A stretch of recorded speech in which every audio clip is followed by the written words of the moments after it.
Hello, everyone, and welcome to the Hitch Pro Wedding Summit.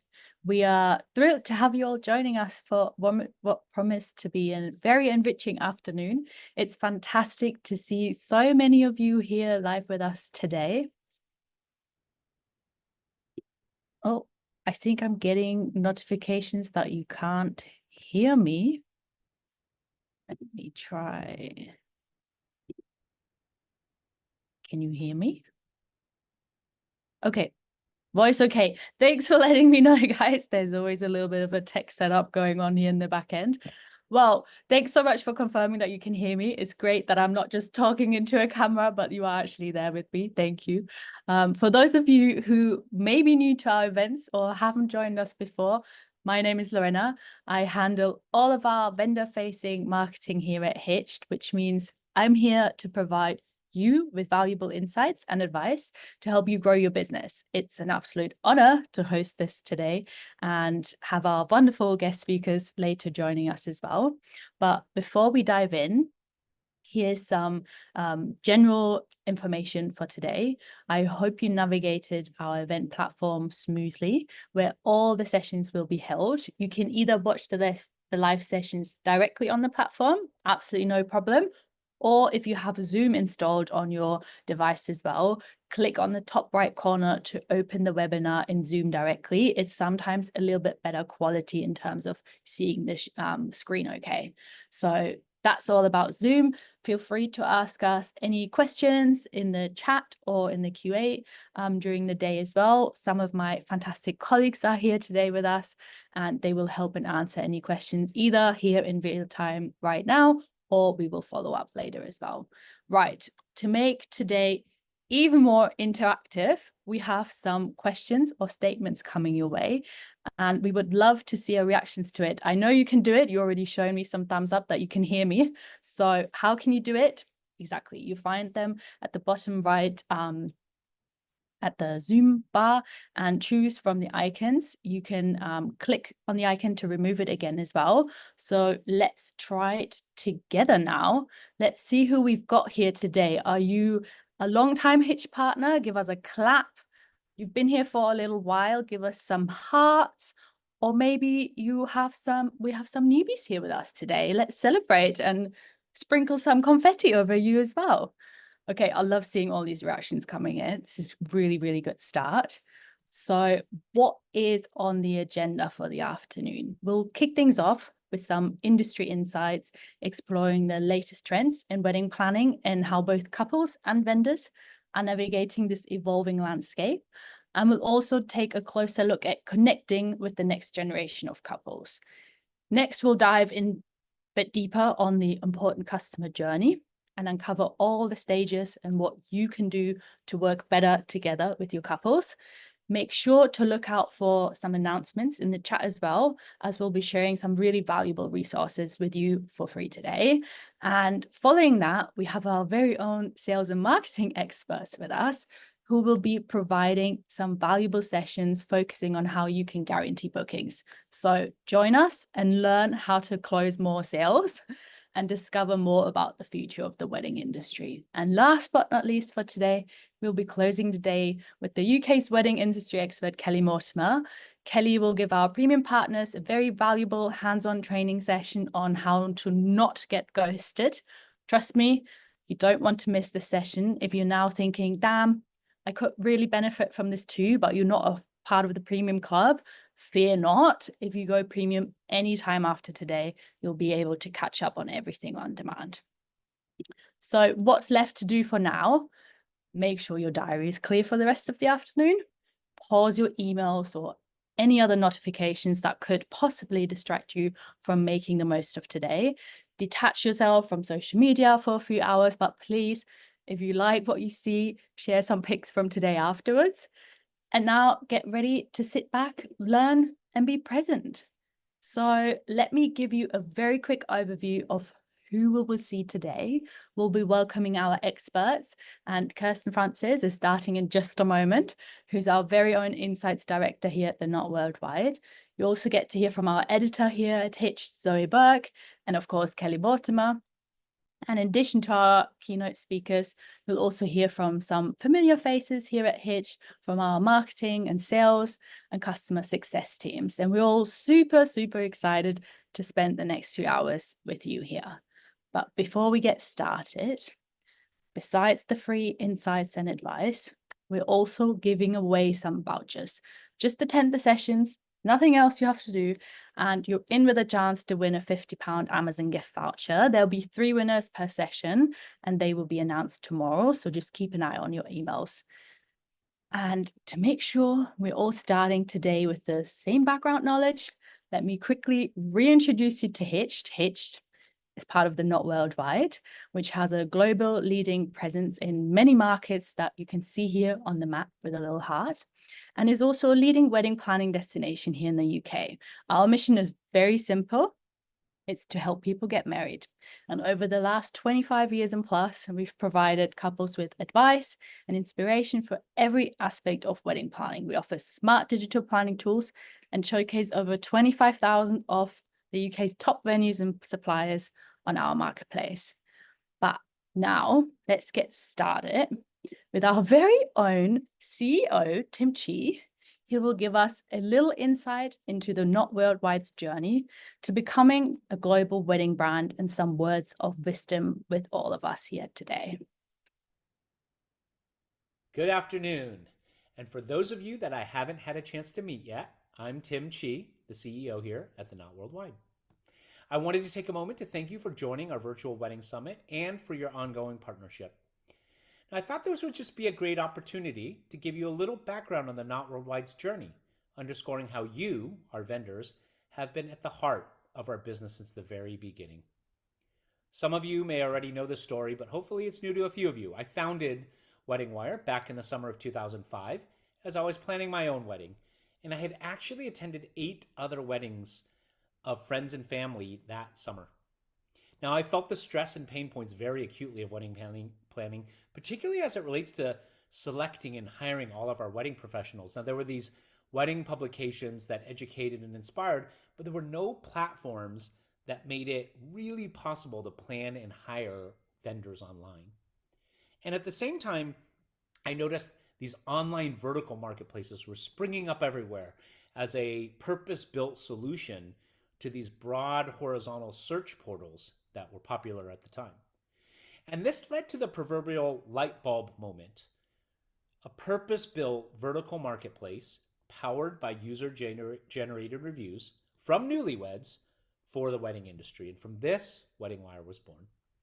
Now, we had an opportunity to expand to 12 countries when we acquired Bodas.net in 2015. In 2019, we merged WeddingWire with XO Group, which was the parent company of the Knot, and together we became the Knot Worldwide.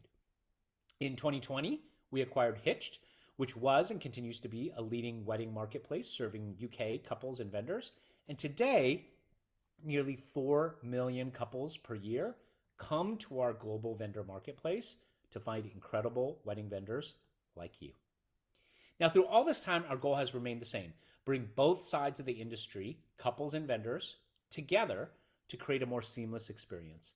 As vendors, you help couples find the magic in the mayhem, and I have a ton of admiration for your work. Now, the biggest motivator for us at the Not Worldwide is driving value for you. We're constantly seeking feedback from vendors like you to understand the challenges you're facing and how we can help partner and solve them.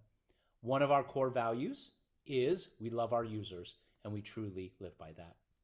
I'm so grateful to the team members who are dedicated to our brands, including The Knot, WeddingWire, Hitched, Bodas, Matrimonio, and much more. And when I look back at my nearly 20 years in the wedding industry, the proudest moments that come to mind are from partnering with vendors just like you. It's really, really extremely rewarding to see wedding professionals grow their business, expand their offerings, and be successful in innovating and creating once-in-a-lifetime experiences for their customers. And I'm really grateful that we get to play a role in helping bold and passionate entrepreneurs who are dedicated to their craft be more successful businesses while doing what they were born to do. When I founded WeddingWire, I saw firsthand just how difficult it could be to be a small business, and we at the Not Worldwide will continue to invest behind all of the wedding professionals to help them grow. The bottom line is this: Your success is our success. You know, our team thought it might be interested, you might be interested to hear some of my top advice for growing your business. And so after doing some reflecting, here's just a couple things that came to mind. The first piece of advice, be a lifelong learner. Take time out of your busy day whenever you can to further develop your skills. One of my favorite quotes comes from Satya Nadella, who's the CEO of Microsoft. And he said, it's better to be a learn-it-all than a know-it-all. Second, importantly, try not to be the bottleneck for your business. As you continue to grow, it's important to make fast decisions and trust your team members. We can't all be good at everything, so really lean on your colleagues when you can. And third, and lastly, when you're working with a team, do what you can to drive alignment, empowerment, and accountability as much as you can. You really need to get your team together, and one of the most important things that you can do as a business leader is drive clarity, because clarity affords focus, and focus then turns into results. So with that, I'll leave you to enjoy the rest of the conference, investing in those learning opportunities that are so critical to your success. Thank you so much for taking time to tune in and for all that you do to fuel the wedding industry.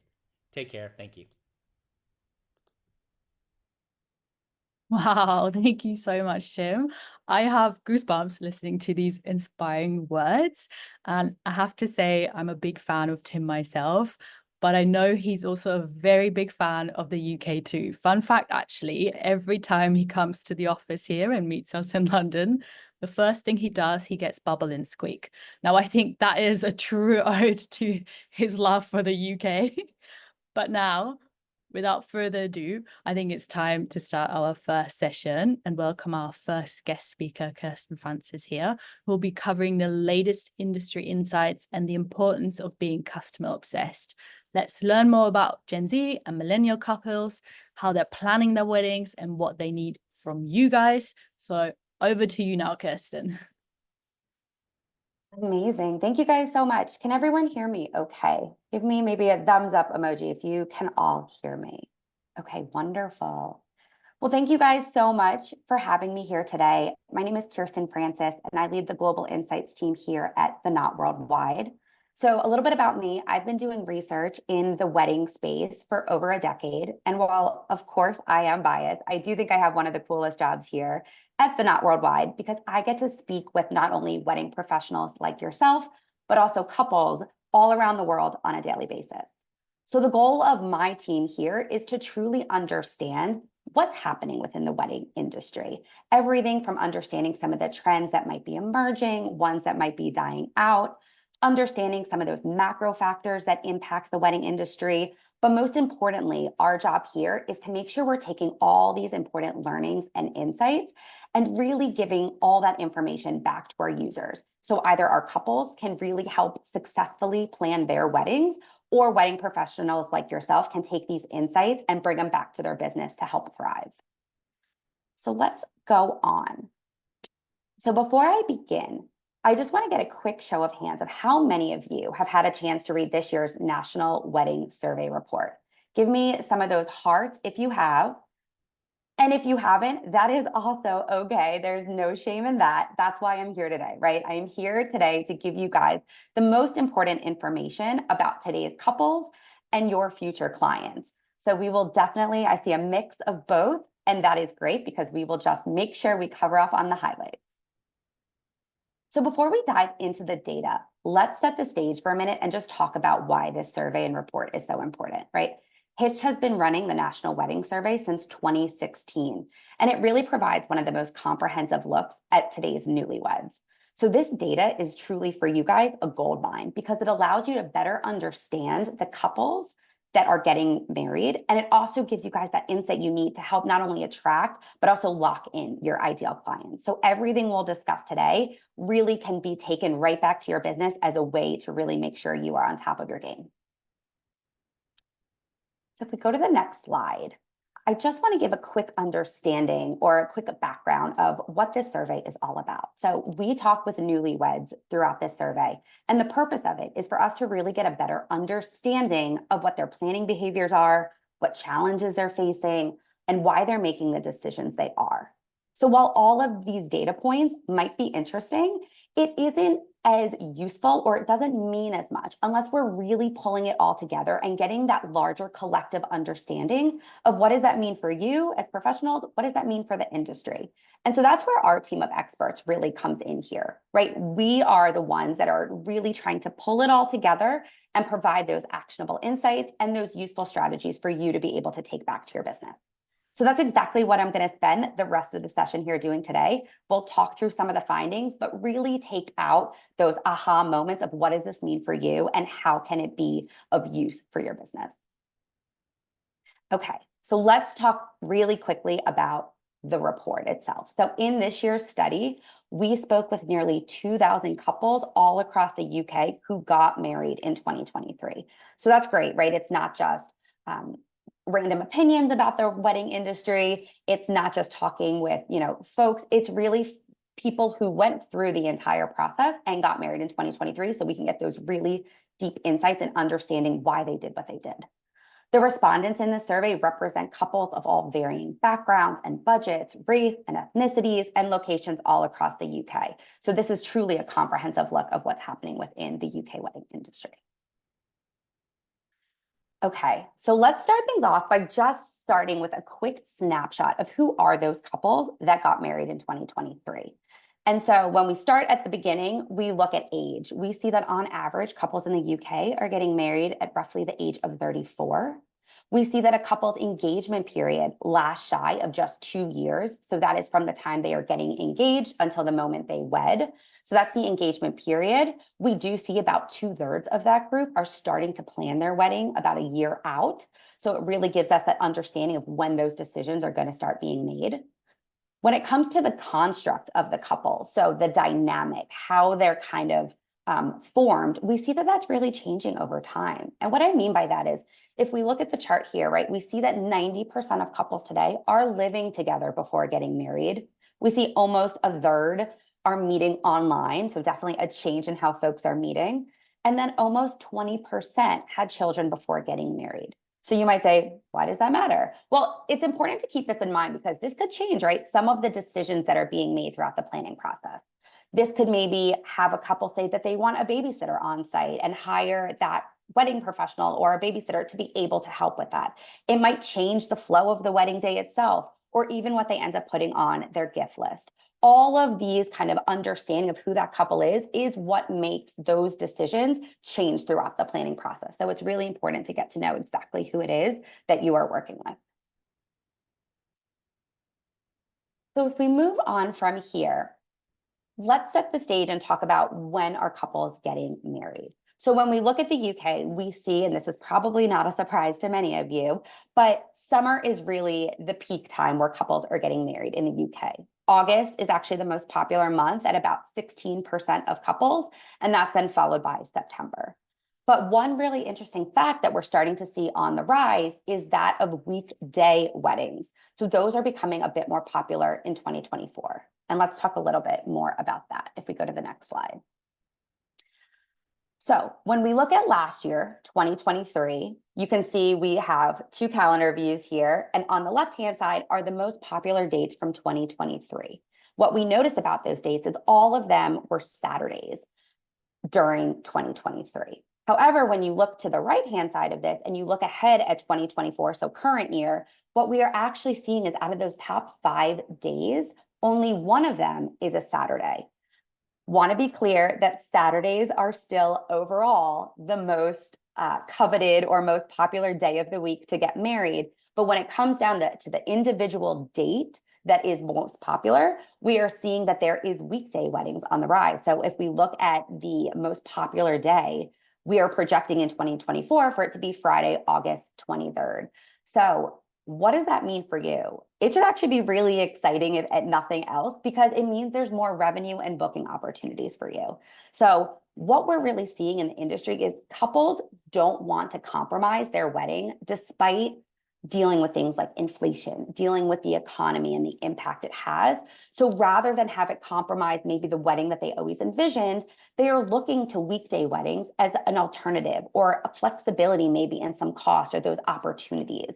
So that's really important for you to keep in mind. It makes us think that, right, as a vendor, we need to make sure that our we're communicating that availability, right? We're making sure that they know if you do offer weekday weddings, that that's an option. Maybe even help couples understand what maybe some of the benefits are by having that weekday wedding. Maybe you are willing to do a cost cut if they are trying to have a wedding on a Monday or a Friday.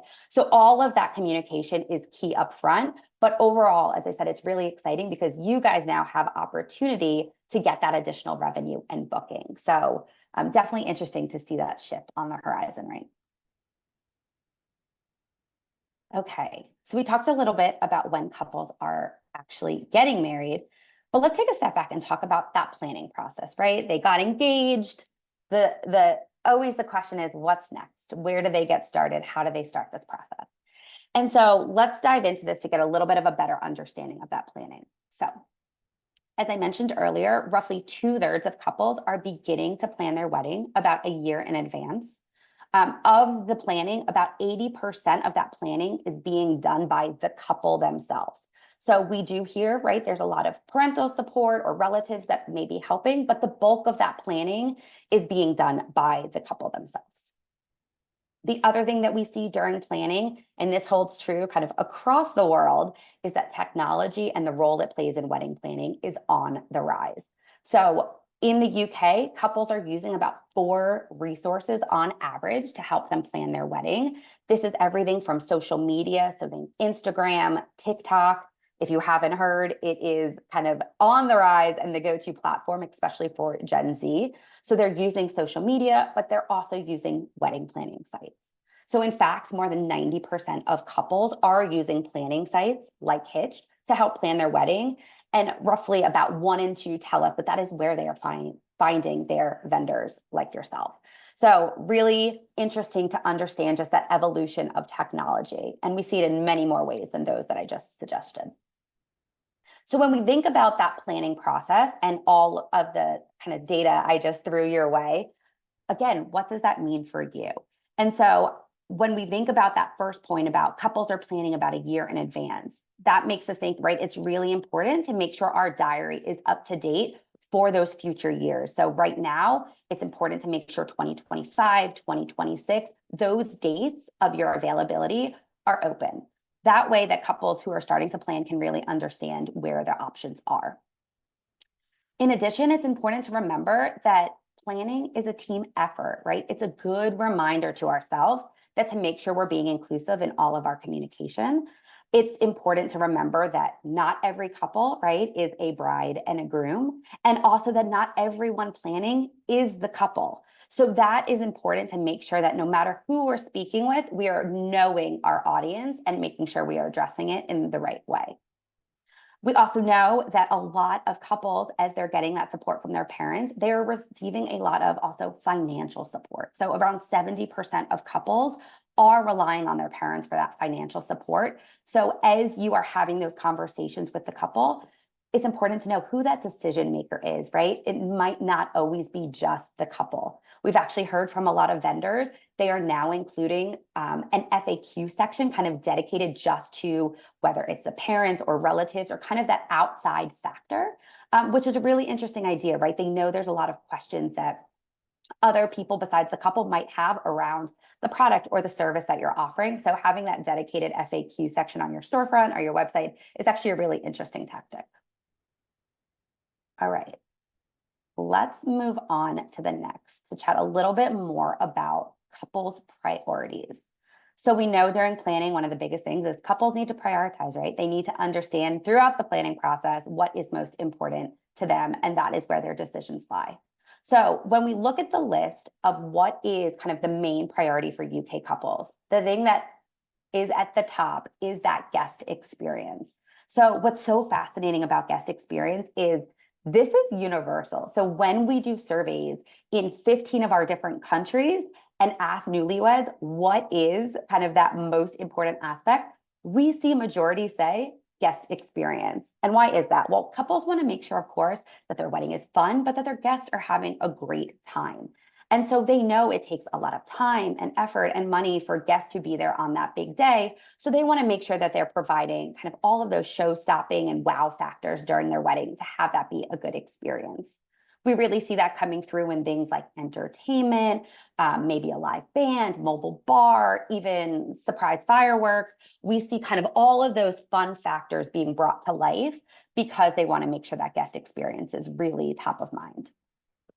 In addition to guest experience, we also see kind of that next one down on that list is cost and budget. And we'll talk a little bit more later about the impact that the economy has had on the wedding, but certainly we see that cost is more so top of mind than it has been in prior years. But I want to be clear, it's important when we say cost is top of mind, it does not mean that they are not willing to spend. But it does mean that they are prioritizing and that they are being really smart about where they want to spend, right? If for a couple, the catering is most important, for someone else, it might be the music. So they might double down there and maybe scale back somewhere else. But we'll talk a little bit later on. It does not mean that couples are slashing budgets. It's actually quite the opposite. So one way to make sure, as we're talking about that cost and budget, is to have some type of pricing outlined up front. That way, couples, as they are looking for you as a potential supplier, they are having an understanding of, do you even remotely meet what that kind of budget is that they have in their mind? But it also saves you a little bit of a headache. I know we hear from our vendors all the time that they constantly get, how much do you cost? How much do you cost? By having some of that upfront, you are saving yourself a little bit of that time and energy to make sure that you guys have kind of that ballpark alignment up front, and then of course can talk through what those actual details are of the final cost. The other thing about cost too is we hear from our couples all the time, there's a higher likelihood of them to reach out to a vendor if they see that ballpark price up front. Doesn't need to be specifics. We know there are a lot of varying factors that go into what your final pricing is, but we do know that they are more willing to reach out if they at least have that understanding that they are in that remote, as I said, ballpark. The final thing to touch on here is that of personalization. Oh, Lorena, thank you, Lorena.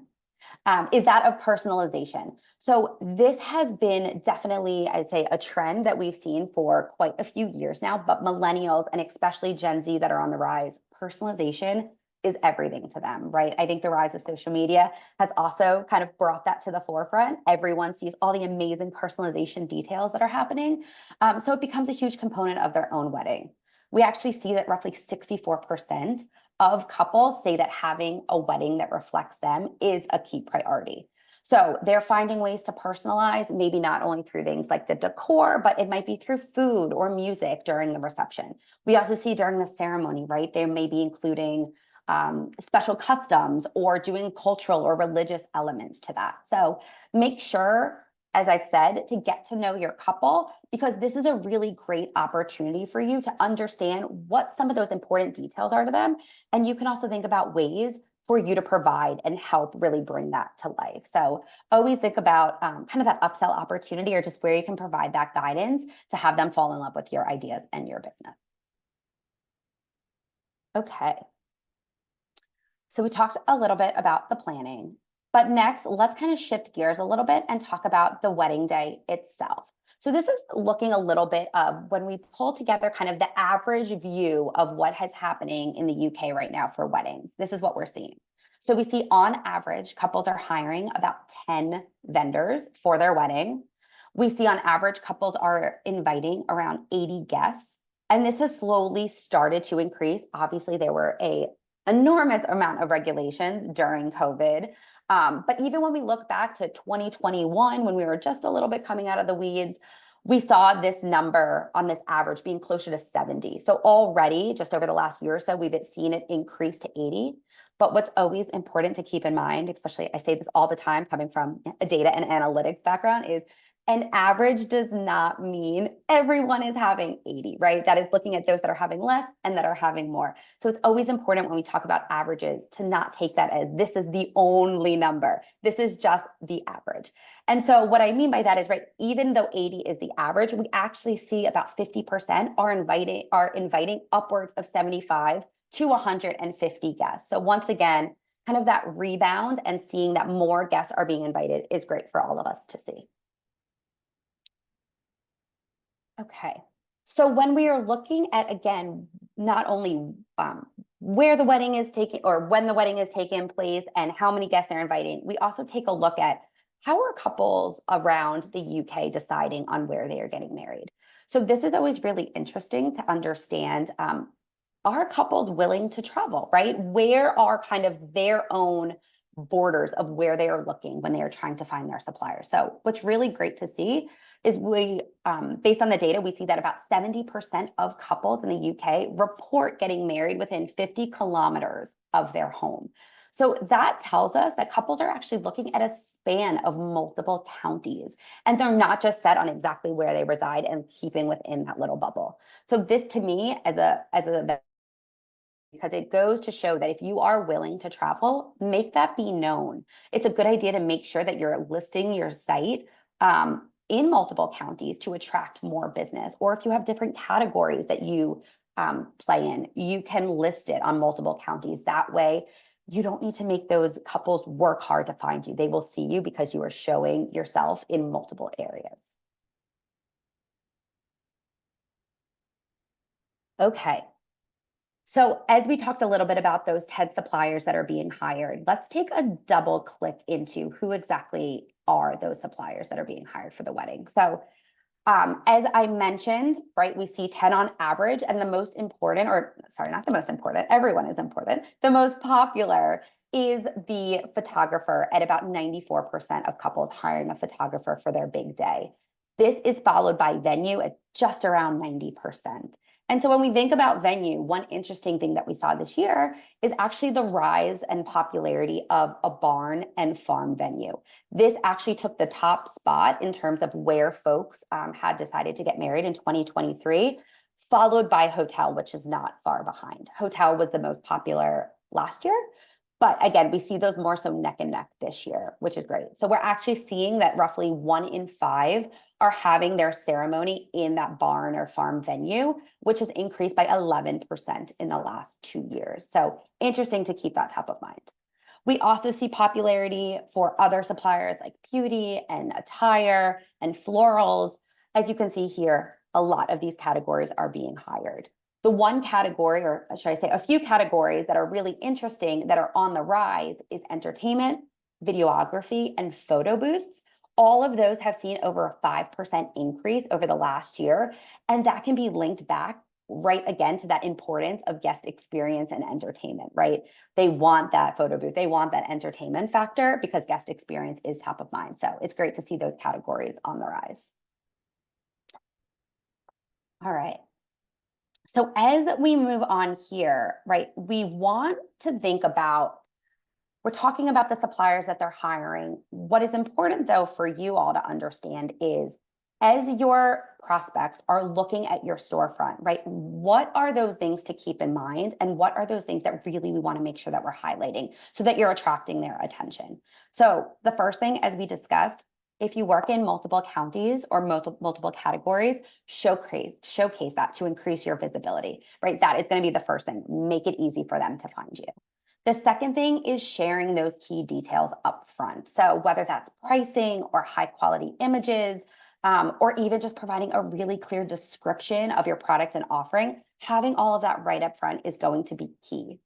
Another component of that, which we continuously hear to be really important, is personality. So couples tell us, especially when it comes to some of those vendors like DJs or planners or photographers, personality is actually one of the most important factors when considering booking.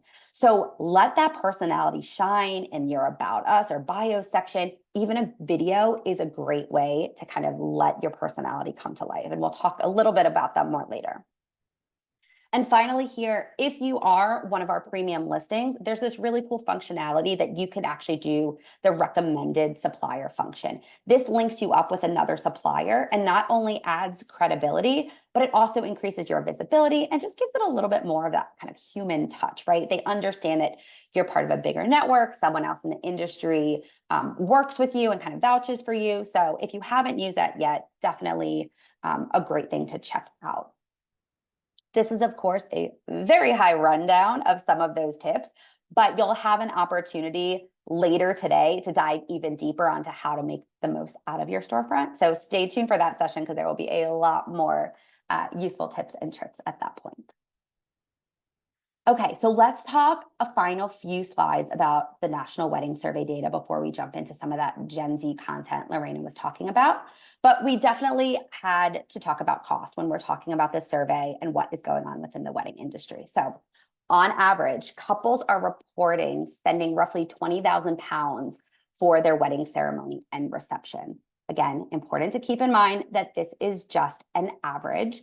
So when we dive a little bit deeper, and you can see this on kind of the left lower side of the screen, we do see a significant amount spending over, right, that 20,000 pounds. So we see roughly 28% are spending 20 to 30 pounds, and just over another 10% spending 30,000 pounds. So once again, you're going to see budgets of all different sizes, but just because 20,000 pounds, if that does not kind of resonate with you, you may be in a part of the UK that you're seeing more on that higher end side. And so it's great to be able to see kind of that full distribution of what couples are spending across the board. As I a little bit alluded to earlier, I think something else that's important to keep in mind is just because a couple has a budget, it does not mean that they are willing to flex, right? We see that roughly 30% of couples tell us that they increase their budget at least once. So as you're talking about some of those wow factors or those upgrade opportunities or I don't know, a second shooter for photography, right? They might all of a sudden be like, I need to have that. And when we ask why budgets usually increase, it's because of things like that. They all of a sudden found that wow factor that they must have. And so don't be afraid to talk to a couple that might be coming in at a different budget than what you're envisioning and talk to them about some of those options that maybe they're willing to increase it a bit more.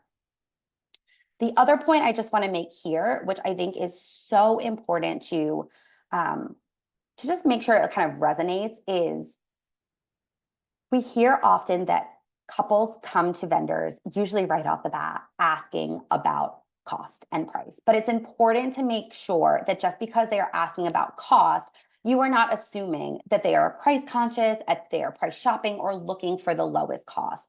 In fact, we've done a ton of research on this topic, and what we hear all the time and learn from couples is that for the majority of them, they don't know what else to ask, right? They've never planned a wedding before. A lot of them have probably never reached out to a DJ to get a quote or a proposal. So because they are just unaware of kind of how to do the process, cost is a natural thing to ask up front.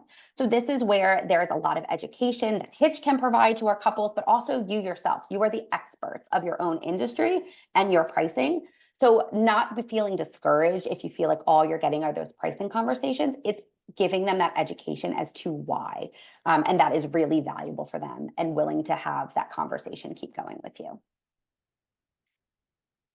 Okay, and so the next and final slide we're going to discuss just very briefly is the kind of the economic impact and what that has kind of done to the wedding industry. So every single one of us on this call has been impacted one way or another by the economy.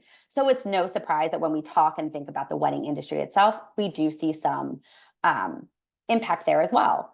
And what we see here is about roughly 1 in 2 couples said that the economy has impacted either their planning or their budgeting in some form. And that is up 18% year over year. Again, this is talking from couples who got married in 2023. So really kind of at the height of a lot of this impact going on.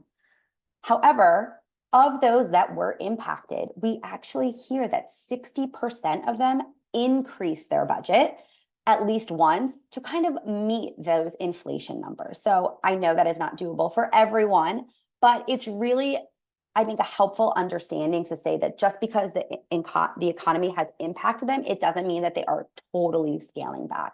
Again, as we talked about earlier, they're being very cognizant of where they're spending their dollars, but a lot of them are increasing because they know just overall price has increased across the board. So as they're prioritizing certain aspects, they are cutting back on some others. So we see the most common things are some of those upgrades, those day of essentials, or maybe just some of those extra little details is where they may be scaling back in order to offset that cost. Okay. So that was a lot. I totally understand that. But I'm hoping that gives you guys some really good, useful nuggets and insights that you can really bring back to your business as you're thinking about the couples that are reaching out to you today. And so while I could absolutely keep talking more and more about our national data, we have a report. So that's a very easy way for you to get even more insight. But I do want to take a few moments and really think about our future of to-be weds coming onto the horizon, right? So Gen Z is up and coming, and they are soon going to start being one of our primary audiences in the wedding industry. So I want to take a moment to just level set on who is Gen Z, why are they different, and what should we do about it? So just to set the stage, as we're thinking about Gen Z, there's a lot of definitions out there, right? Who is Gen Z? And so let's just break it down for a second. Gen Z are really those that are born between 1997 and 2012. So they are between the ages of 12 and 27 years old right now in 2024. So for the purpose of this, we really don't talk about in the wedding industry anyone under the age of 18. We're not really going out and doing surveys between 13 and 14-year-olds talking about the wedding industry, but we are talking to those that are at that 18 mark to 27-year-old mark. And when you think about that little bit of that older spectrum, so that 25, the 26, 27, that is the group that is just starting to enter what we consider kind of that like core marrying age. And that core marrying age is roughly between about 25 and 37. So as you can see, they are starting to get into that bottom bucket, but in a few years' time, they're going to be our core audience. And so it's so important to understand all of what makes them unique and how they truly are different from a lot of the millennials that we've been catering to for the past few years. So here are 3 things that I think are really important to keep top of mind. So 1, they are digital natives. And what do I mean by that? They have grown up with technology truly at their fingertips, and they take full advantage of technology in every form and way of them living life. So think of it from ordering food, from some of them education, other ones shopping. It doesn't matter, right? Social media, connecting with friends, they are using technology to do it. This always makes me feel incredibly old. So if it makes you feel old as well, I'm sorry, but the oldest Gen Z was 10 years old when the first iPhone was released. So let that set in. They were 10 years old when the iPhone was released. So they have truly had just technology at their fingertips since pretty much day one for them. So that is why it is just top of mind, and that is what they do, mobile first. The second thing, besides being digital natives, is that they are short on attention span. So they are the kind of the generation of really that multitasking kind of generation. They really prefer short, instant communication, chatbots or chatting online super quick. They also prefer short-term video content. So that short form video, think of the beauty of TikTok, but not only that, YouTube. All of those is how they want to digest information. They do not want to read long articles, long emails. They want a quick and concise video that sums it all up for them, and then they're moving on. So keep that in mind, and we'll talk about how that impacts communication with this generation. And finally, what's really cool to see about this generation, they are a very intentional generation. So they have a lot of kind of that social awareness. They have causes that they believe in, and they stand up for those causes. It also is what really drives their purchasing power, right? They want to go to brands and they want to support businesses that also have this kind of social awareness and social good in kind of their mantra and who they are. So as couples are even looking for their wedding vendors, we see that some are looking for women-owned businesses or LGBTQ alliance. Folks that have some type of background or stance is really important to them. So if you have even a cause, you might donate part of your profit to maybe a charity. Things like that are really important to bring to the forefront because that is what this generation wants to see. They want to see that you believe in something as well and that your values align. Okay, so how, when we think about all that information, what are some of the strategies that we can take back to the businesses and make sure that we are meeting this new generation? So I'll go through this with a little bit of extra detail, but make mobile a priority is really the first thing. We always used to say, make sure you have a great web presence, make sure, your storefront on desktop or your website is great. That is important, but now it is really looking at your mobile experience, right? Your mobile experience should be just as seamless, if not even better. So make sure if you do not really put a lot of focus on that, that you are getting that up to speed. The second is really step up your social media presence. I know we hear this all the time. You are busy, busy professionals, right? You are helping couples plan their wedding. You're out in the field, a lot of you, really the day of on weddings, helping them come to life. It is hard to run a business and also have a social media presence. I get it. But if you are not on social media, you are going to be doing yourself a huge disservice. So TikTok is really growing at rapid speeds. We know that. So if you haven't already given TikTok a try, I would suggest it. I think one of the beauties of TikTok and why Gen Z really loves it, they consider it really a more like authentic social network, right? A lot of times from even a professional standpoint, right? It takes a lot of time and effort and energy to come up with that perfect post on Instagram with that perfect caption.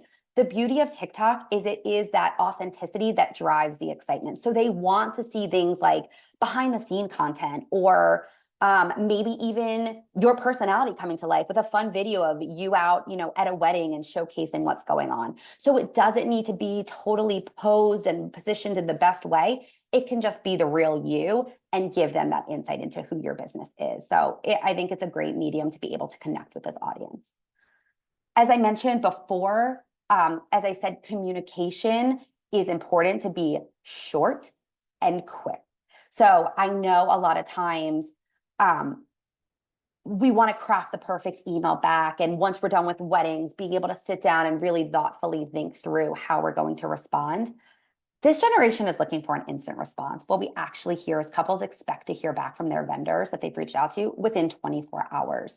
And you guys might be thinking, that's crazy, that's impossible. But even just a quick note back that said, hey, got your email, can't wait to, provide some more details later. Like really exciting to connect. Just even having that instant moment will keep your conversation moving forward versus you waiting a few days with this long drawn out email. They're going to have already moved on to the next person. So think of that from a strategy perspective, a communication strategy. How can you make sure that you are at least just giving them that instant awareness that you saw their note and you're excited and you'll get back, and then you could follow up with more details. That is going to be key. And then the last thing that isn't on this list here, but I do think it's important, and I mentioned it a bit before, is video content. So 70% of Gen Zers in the UK use TikTok and YouTube daily, 70%.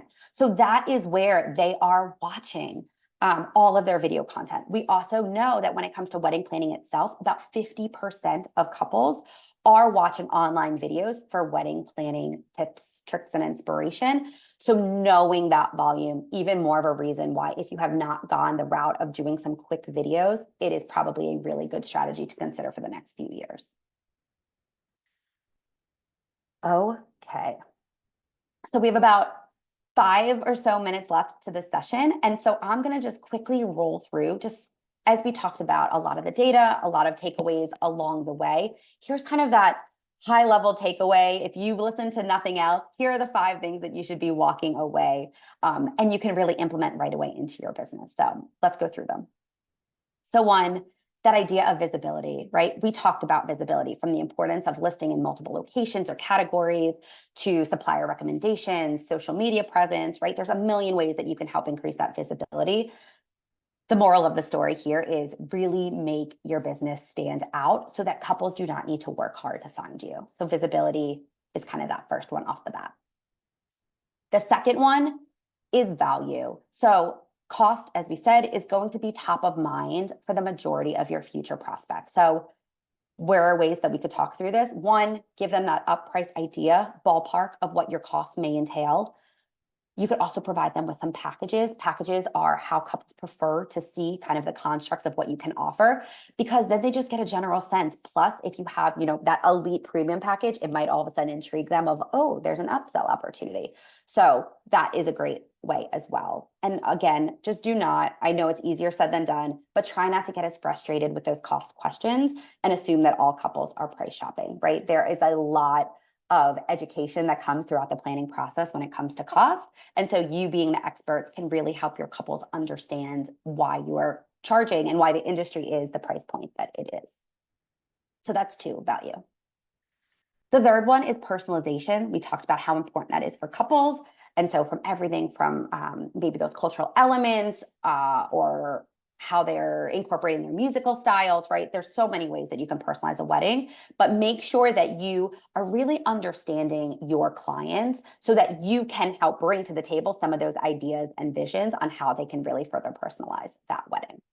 That also holds true, kind of a different aspect of personalization, but that also holds true for that communication aspect, right? Personalize that email so that it's not just, that cookie cutter auto response back. Really take the time to get a couple interested by personalizing a message to them. Okay, next, and that leads perfectly into this next one, which is that audience, right? Know who you are communicating with and make sure that your communication is inclusive. Don't make assumptions about who the couple is or maybe how they identify, but also who is that decision maker. So really knowing your audience is going to help you kind of close that deal better if you're able to kind of tailor your needs to whoever that couple construct is. And then finally, we have approach. So this kind of also kind of stems back a little bit to that communication, but that approach of make it fast in your communication style, make it simple and concise, and make it personalized. This one I can't stress enough. We hear from vendors all the time of, but I want them when they ask me pricing, but I want to know, what is the guest count or what are the details? And you're trying to formulate all of the details in order to provide them with some type of ballpark. You are going to see couples move on. If they are not getting answers to their questions right off the bat, they're impatient this generation. They're just going to move on. And so I know it's a tough line and it's a tough balance to figure out what is that right communication, because you don't want to also set them in the wrong direction. But as I said, getting that initial conversation started will help you in the long run. So as I wind down and I leave you guys today, I just want you to remember that knowing your customer is really key to everything you do. As this says here, right? Customers should be at the center of everything that you do. And by knowing your customer inside and out, it helps you better tailor your services and products for them. It helps you have that better communication, and it just creates a better overall customer experience. And as we had said, if you go to the next slide, Lorena, right, just those few final reminders that not every couple should get the same reply. Not every couple will want the same service. They won't want to be communicated to the same way, and they won't have the same budget. So everyone is unique. And just as we finally come to the end, we're going to start, as we alluded to in the later part of this presentation, right? As we start to welcome in that new generation of couples into kind of the world of weddings, it is important to stay up to date on those latest trends and the mindsets and the challenges that they are facing. So luckily, you guys have us as an extension of your team, and we'll continue to be here as partners for you guys to unpack all of the latest insight and industry news. So I hope you guys enjoyed this session as much as I had, and I really hope you guys all took at least something away. I really look forward to connecting with you guys in the future, but thank you all so much. And Lorena, back to you to continue on this great day. Thank you so much, Kirsten, for those amazing insights and tips as well to make really the most out of the data you shared. I think it's truly valuable to all of us.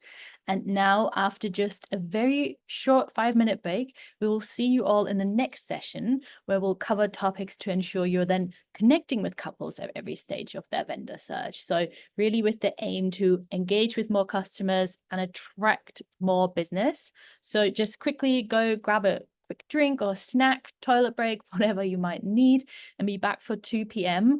All you have to do is to join the next session back on the event platform, and we will see you there very, very soon. See you in 5.